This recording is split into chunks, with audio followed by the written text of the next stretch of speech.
Kwa mara ya kwanza familia ya Humphrey Polepole imepata tabasamu baada ya mahakama kutupilia mbali pingamizi la jamhuri katika kesi ya Humphrey Polepole. Bonyeza alama ya like kisha bonyeza neno subscribe na alama ya kengele chini ya video hii kabla ni kutaarifu ripoti hizi kwa kina na kwa undani zaidi. Mahakama Kuu ya Tanzania iliyoketi katika ofisi ya masjala ndogo ya Dar es Salaam imetupilia mbali pingamizi lililowasilishwa na serikali katika kesi inayoendelea inayomkabili aliyekuwa balozi wa Tanzania nchini Cuba na Malawi Humphrey Polepole ya kutekwa nyara, ambaye kutoweka kwake kusikojulikana Oktoba tarehe 6 mwaka 2025 kunaendelea kuibua wasiwasi wa kitaifa. Uamuzi huo uliotolewa na jaji mkuu wa mahakama kuu hiyo Salma Magimbi ni hatua nyingine ya kisheria katika kesi hiyo ya Humphrey Polepole ambayo imeteka hisia za umma na familia yake na vyombo vya habari, huku maswali kuhusu kutoweka kwa Polepole akiwa bado hayajajibiwa. Kwa mujibu wa taratibu za kimahakama, pingamizi hilo liliwasilishwa na upande wa mashtaka uliokuwa ukiwakilisha ofisi ya mkuu wa jeshi la polisi IGP na wengine waliotarajiwa kuwa washtakiwa. Hata hivyo, serikali ilitaka kuwahoji watu wawili wakuu ambao ni wakili Peter Kibatala, wakili wa Humphrey Polepole anayewakilisha familia ya Polepole, na Godfrey Polepole, ndugu wa balozi huyo aliyepotea. Hata hivyo, ambao wote waliwasilisha hati za kiapo kuunga mkono maombi hayo mahakamani. Upande wa mashtaka ulidai kuwa kuwahoji wawili hao kungesaidia mahakama kufikia uamuzi wa haki na kueleweka kuhusu kutoweka kwa Humphrey Polepole kwa njia ya kutisha au njia ya ajabu mnamo tarehe 6 Oktoba mwaka huu 2025. Hata hivyo, wakati wa kusikilizwa kwa kesi hiyo Jumatano Oktoba tarehe 15, Peter Kibatala alipinga vikali hatua hiyo, akisisitiza kwamba ombi la upande wa mashtaka halina msingi wowote wa kisheria na linaweza tu kuchelewesha kesi ya dharura inayohusu kutoweka au kutekwa kwa Humphrey Polepole. Alisisitiza kuwa viapo vilivyowasilishwa vinatosha kuiongoza mahakama bila kuhitaji kuhojiwa zaidi, hasa kutokana na hali nyeti na uharaka wa kesi ya upotevu inayoendelea kuatia wasiwasi wa Tanzania. Jaji huyo katika mahakama hiyo alichukua muda kupitia mawasilisho ya pande zote mbili kabla ya kutoa uamuzi wake, uamuzi ambao uliwapatia furaha wakili wa Humphrey Polepole na familia yake.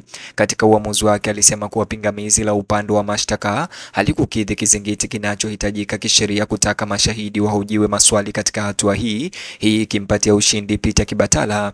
Mahakama ilisisitiza kuwa swala lililokuwa mbele yake, kutoweka kwa Humphrey Polepole kusikojulikana, lilikuwa na manufaa makubwa kwa umma na kutaka kushughulikiwa kwa haraka badala ya kucheleweshwa kwa utaratibu. Hata hivyo, pingamizi hilo kwa jamhuri liliweza kutolewa na jaji huyo.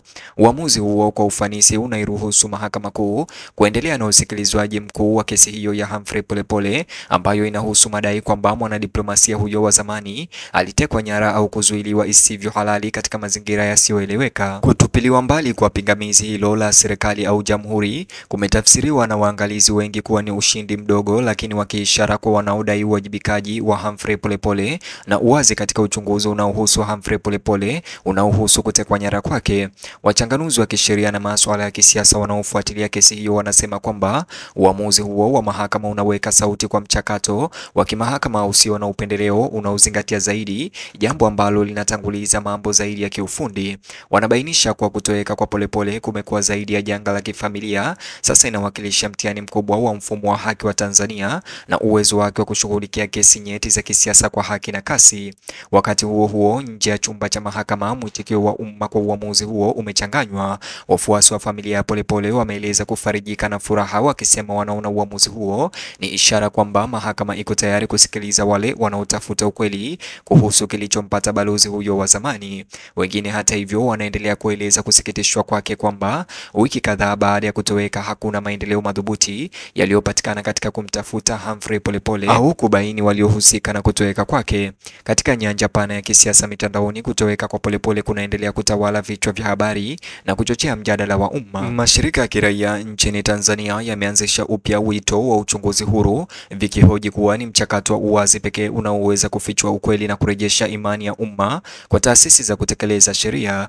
Wanasisitiza kwamba kila siku ipitayo bila majibu ya wazi huzidisha siri inayozunguka hatima ya Humphrey Polepole.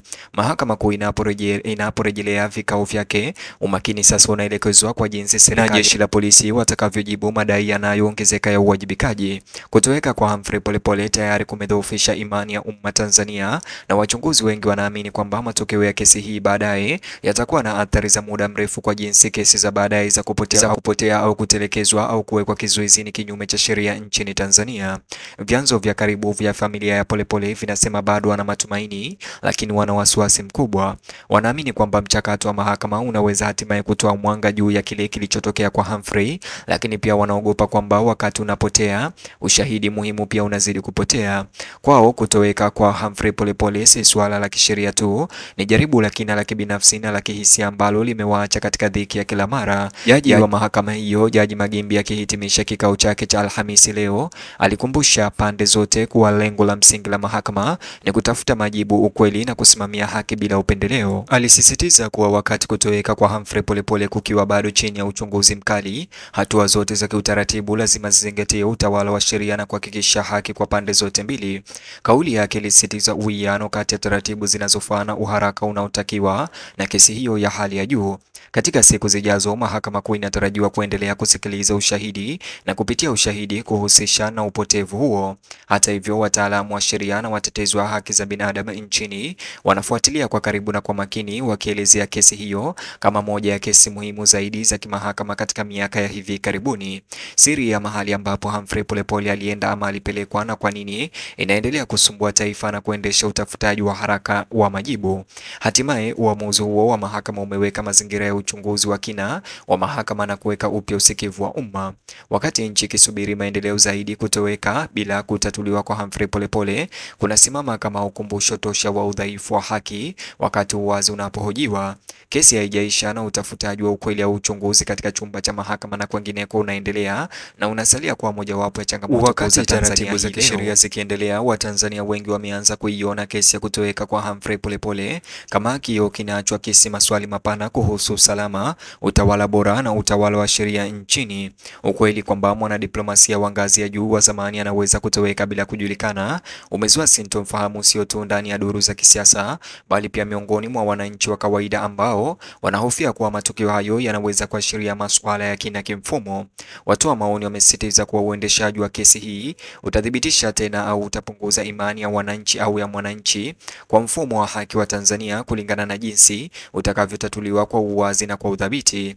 Siri ya kutoweka kwa Humphrey Polepole inaendelea kutanda kwa kiasi kikubwa katika taifa hili. Kila uamuzi wa mahakama, kila taarifa ya umma na kila ufunuo mpya huleta nchi hatua moja karibu au mbali zaidi kutoka kwa ukweli. Kwa sasa familia hiyo, jumuiya ya kisheria na umma kwa ujumla wanabakia kuungana katika tumaini moja kwamba haki itapatikana hatimaye na kwamba hadithi ya Humphrey Polepole haitaishia kimya bali katika uwajibikaji na ukweli. Mtazamaji, ni hayo tu ambayo nimeweza kukuandalia sasa hivi katika taarifa hizi, na kuomba kwa moyo mkunjufu na wa dhati unijuze maoni yako upande wa comment section ama upande wa maoni. Vile bonyeza box hicho kwenye screen yako, kitakuelekeza katika video ama taarifa zetu zaidi.